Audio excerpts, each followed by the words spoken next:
Olá a todos, sejam muito bem-vindos ao nosso segundo capítulo do livro Princípios de ADBT em Ação.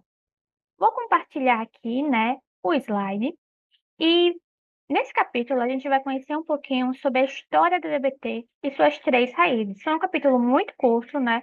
A gente pôde saber tudo isso, vai ser apenas em um vídeo. E quando a gente começa a falar sobre a história da DBT, as suas três raízes e os três paradigmas dela, a gente precisa falar sobre a história da Marcia Linehan, a criadora da DBT. A Marcia, ela coloca que ela saiu do inferno e escolheu voltar para lá para tirar outros de lá. Porque ali, aos 17 anos, a Marcia ela foi internada no hospital psiquiátrico na ala dos pacientes severamente doentes.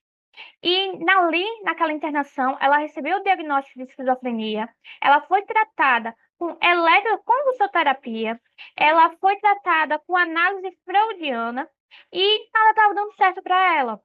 Ela estava ali internada com um histórico de comportamentos autolesivos, como cortes, como queimaduras, como bater a cabeça na parede e no chão. Ela estava ali reclusa numa sala para não poder se machucar e nada funcionava. A vida dela, ela coloca que ela mudou depois de uma experiência e uma promessa que ela fez a si mesma. Ela disse que eu estava sentada naquela sala de estar, logo ao lado de uma capela. É algo que eu nunca vou esquecer. Eu estava sentada em um sofá e eu diria que eu senti um completo e total desespero. E essa é apenas uma forma de dizer isso que senti. Então, uma freira apareceu. Ela se virou para mim, me olhou e disse: existe algo que eu possa fazer para ajudá-la? Eu me dei conta de que ninguém poderia me ajudar. Simplesmente ninguém poderia me ajudar. Então eu disse para ela: não, obrigado. E ela riu. Em seguida, eu me levantei e fui até aquela capela. Fiquei apenas ajoelhada ali. Eu não havia me dado conta, seriamente duvido que eu estivesse dizendo qualquer coisa. Diria que eu estivesse apenas observando a cruz acima do altar. Então, de repente e inexplicavelmente, tudo banhou-se de dourado. E o crucifixo começou a cintilar. E toda a sala estava cintilando. E eu tive a experiência inacreditável de sentir que Deus me amava. De repente, me senti elevar-me e saí correndo. Eu corri para o meu quarto e lá eu fiquei. E eu disse, pensando alto: eu me amo. E no instante que eu disse isso, no instante em que as palavras saíram da minha boca, eu soube que eu havia sido completamente transformada, porque até aquele momento eu jamais poderia ter dito aquilo. Eu poderia muito bem ter dito eu amo você, porque eu não tinha um senso de mim mesma. Eu me concebia em termos de você. Mas no instante em que essa frase saiu da minha boca, eu soube. E momento, eu jamais cruzaria aquela linha de novo. E aqui, nessa situação, a Marcia ela disse que ela estava no inferno, tanto naquelas situações que ela estava vivendo, naquele modo de viver, e naquele momento ela tinha feito um voto de que quando ela saísse daquele inferno, porque ela iria sair, ela iria voltar e tirar outros que também estavam naquela situação. Hoje, né, momentos mais tarde, a gente poderia dizer que a máquina, ela seria diagnosticada com borderline e não com esquizofrenia, justamente pelos sintomas que ela traz, que ela mesma descreve. E a DBT, ela vai surgir como resposta ao que ela passou e também a essa promessa que ela fez. Então, a DBT ela vai unir tanto a experiência pessoal da Masha, como as pesquisas científicas para comprovar o que ela fez, o que é que ela buscou, né, para comprovar essa experiência que ela passou. Então, aqui nós temos a ciência da mudança, que vem trazer o comportamentalismo, o paradigma da mudança, para lidar com o problema do comportamento suicida. Então, tinha ali o comportamentalismo, o behaviorismo, né, que disse que era preciso mudar, que ela queria mudar, e só que esse comportamentalismo não estava não estava funcionando somente ele. Porque para os pacientes, aquela visão de mudança era invalidante. Era difícil para ele tolerar o tratamento simplesmente baseando ali numa ideia de mudar. Você precisa mudar, você precisa mudar. Aquilo era invalidante para o paciente. Então, a Marcia, ela começa a trazer o paradigma da aceitação, que ela começa a ouvir mais, a explorar mais experiências do paciente, a reconhecer a realidade dessas experiências e a validar o que era verdadeiro naqueles padrões disfuncionais. Sim, faz sentido você fazer isso, mas fazer isso também está lhe trazendo problemas e você precisa mudar. Então, para aceitar, é preciso desenvolver seus próprios níveis elevados de aceitação e consciência. Então, para eu, enquanto psicólogo, aceitar o meu paciente, é preciso que eu tenha eu mesma níveis elevados de aceitação e de consciência. E esse cultivo, ele vai ocorrer através dos princípios e paradigmas do Mindfulness, que uma das raízes da DBT, onde algo que está por trás da aceitação, é o Mindfulness. E aqui a Márcia ela começa a dançar entre aceitar e mudar. Ela traz que a mudança é a pílula de sabor amargo, mas eficaz, enquanto a aceitação é a cobertura de açúcar. Quando eu li isso, eu pensei muito quando a gente é pequena, né? Não quer tomar um remédio amargo? E o que é que os pais fazem? Ele começa a dar um docinho junto daquele remédio amargo, para convencer a criança a tomar o remédio. Então, tomar o remédio é necessário, mudar é necessário. Mas a gente não vai querer mudar só por isso. Não vai ser aquele sabor amargo, não vai convencer a gente. Então, a gente precisa colocar ali um docinho para cobertar, né? A cobertura, para convencer. Só que, ainda assim, o progresso no tratamento frequentemente parava quando o paciente e terapeuta entravam em padrões rígidos um com o outro. Então, o- essa ideia de mudar, de aceitar, nem sempre era suficiente, porque às vezes tinha ali uma passividade paralisante, eles ficavam muito parados, ou então tinham conflitos entre terapeuta e psicólogo que eram insolúveis, que não tinham solução. Então, aceitar e pressionar para a mudança não era suficiente. E aqui Marcha adiciona a capacidade de improvisação, o paradigma da dialética, que vai unir a flexibilidade, o movimento e a síntese.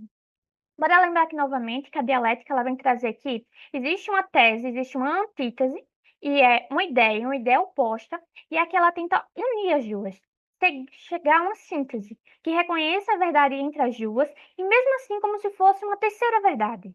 Porque quando a gente chega nessa antítese, nessa síntese, né, a união da tese com a antítese, unindo elas, chegando na síntese, essa própria síntese vai criar uma nova antítese, um novo oposto. E é preciso se mover em resposta às circunstâncias, está em constante mudança. Porque o psicólogo ali, ele vai precisar sempre estar numa capacidade de dialética, de avaliação, de se mover, de dançar.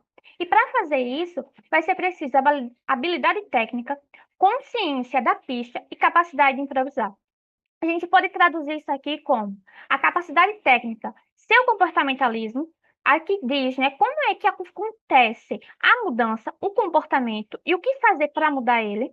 A consciência da pista vai ser estar em mindfulness, estar ali atento ao que está acontecendo, para saber o que fazer, para colocar aceitação, para ter ideia de quando pressionar pela mudança e também a capacidade de improvisar, de usar a dialética. Então, aqui nós temos as estratégias e os paradigmas, né? A estratégia de solução de problema vem do paradigma da mudança, vem do paradigma do behaviorismo, do comportamentalismo. A estratégia de validação tem como base a aceitação, o mindfulness. E a estratégia de dialética tem como base o paradigma da dialética. E, e tanta coisa, né? É muita coisa quando a gente começa a ver aqui a DBT. Elas são 85 estratégias, são vários protocolos, dependendo da situação, do momento onde está, qual é ali a hierarquia do tratamento, e são mais de 100 habilidades. Fica mais fácil com o tempo saber fazer DBT, fazer uma DBT que seja eficaz.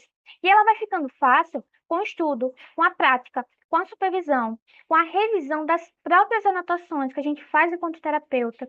E com tudo isso, a prática ela vai se tornando mais intuitiva, mais automática.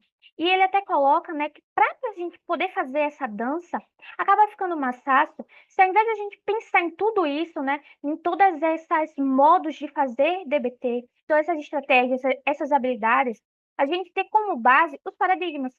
Nesse momento agora, o que, é que o paciente precisa? Ele precisa de aceitação, de mudança ou de dialética. E quando eu escolho um desses caminhos, fica mais fácil saber, de aceitação, certo? Na aceitação, o que, é que eu posso fazer ali naquele momento? Na mudança, vamos dizer ali que eu estou no paradigma da mudança, vou pressionar o paciente para mudar. Naquele momento ali de mudança, qual vai ser a minha base de mudança? Qual teoria comportamental eu vou me apoiar para pressionar esse paciente para mudar? E aqui coloca, né, que foca nos princípios e no paciente, nesses princípios, no que é que o paciente está demandando, o que é que ele precisa, para reagir de acordo. E durante uma sessão tem aqui, vamos dizer assim, alguns passinhos, né? Tipo, foca no alvo primário. Lembrando que o alvo primário vai ser basicamente qual o mais importante, né, naquele momento. E que sempre que tiver alguma questão de risco de ameaça à vida, comportamento que ameaça a vida, sempre esse é o foco, o alvo primário. Tá alerta para as emoções ativas, para quando algo acontecer ali na sessão, saber reagir, utilizar aquela emoção quente, porque fica mais fácil para mudar. E até porque as estruturas neurais, né, vamos dizer assim, o cognitivo ali vai estar mais quente. Então, a mudança vai ser mais duradoura.